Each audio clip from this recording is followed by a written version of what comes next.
time. Now, heading into the 2010 elections, there were several signs that Republicans might do well this fall. One clue in New York was the success that the GOP saw in New York City suburbs in 2009. That's where two relatively unknown candidates upset veteran Democrats in Nassau and Westchester counties.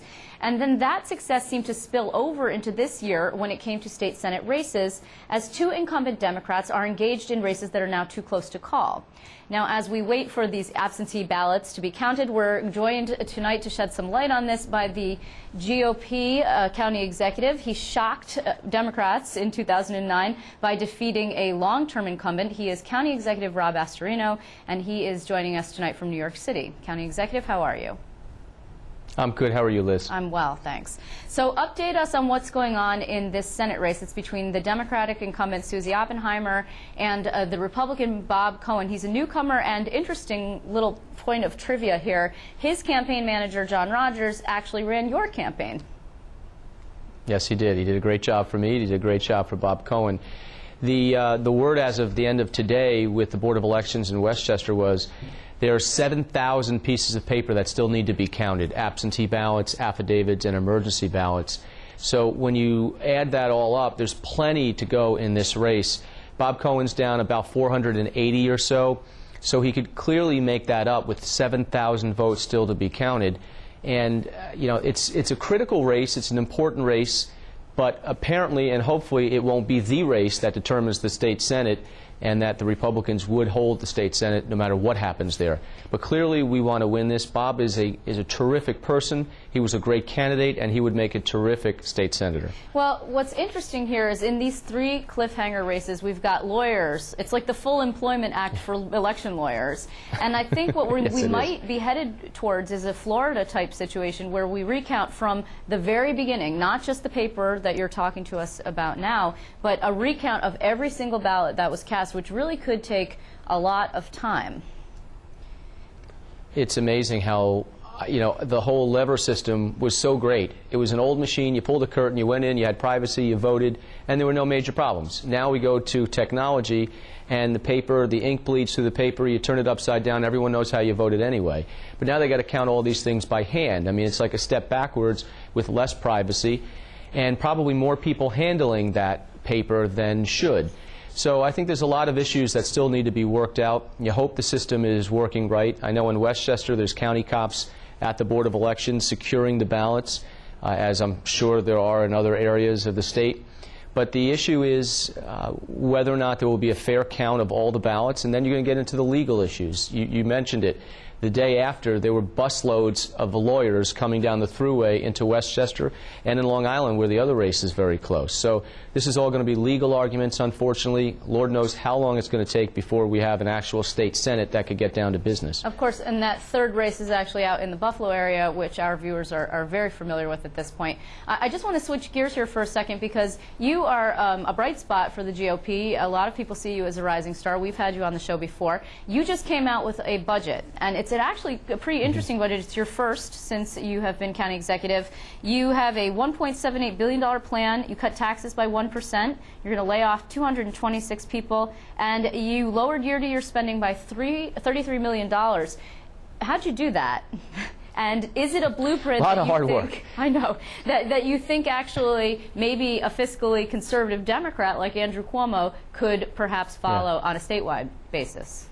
Well, he has to. If we're ever going to get this state back on track, the governor-elect is going to have to use a blueprint, maybe not similar to ours in Westchester, but he's got to attack the major problems, and that is Medicaid, that is the pension system, health care, all this kind of stuff that continues to gobble up more and more of the state budget and have unsustainable costs.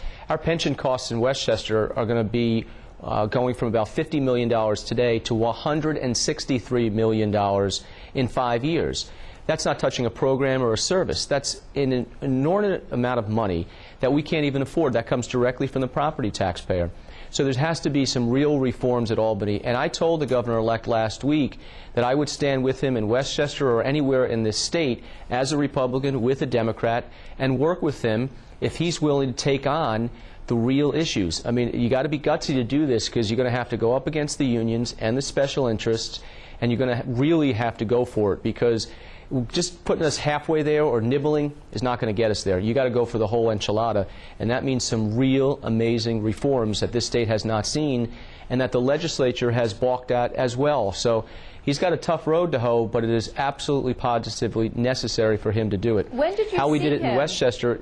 When did you see the governor-elect? Did you speak to him on the phone since the election, or did you? Yeah, see he him and in I talked person? on the. Yeah, he lives in Westchester, and of we've course, had of course. a professional relationship over the last year and a half or so, and he and I talked on the phone the other morning. But in Westchester, we're the highest tax county in America 3 straight years. It's not an issue of revenue. We've got plenty of revenue. We're the highest tax county. It's an issue of spending. So we're attacking the expenses, and when you do that, you could then bring everything into line and reduce or at least stabilize taxes. We had a 1% reduction in the tax rate in Westchester. That's what I'm proposing. It's not going to change anyone's lifestyle, but hopefully it'll change a mindset, because businesses are leaving, homeowners are leaving, everyone's escaping Westchester and New York because they can't afford it.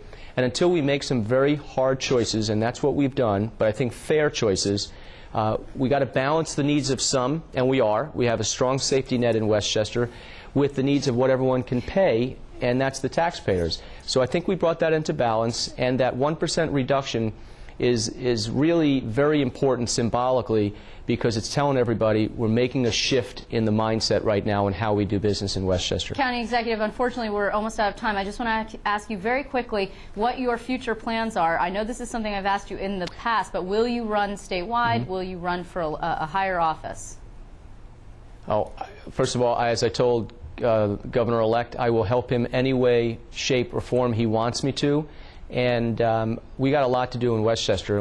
I think we made the first right step, and that is trying to get a budget into place that handles some of the issues that we need to for the people who need it, but also starts reducing taxes. And I want that to be the message around the state. If we can do it and the right way, then it can be done elsewhere in other counties, in New York City, and throughout the state. So whether they look at Westchester or not as the new model, I would welcome that, because I think we're ready to make the tough decisions. Wait. Just to be clear, did the governor-elect offer you a job?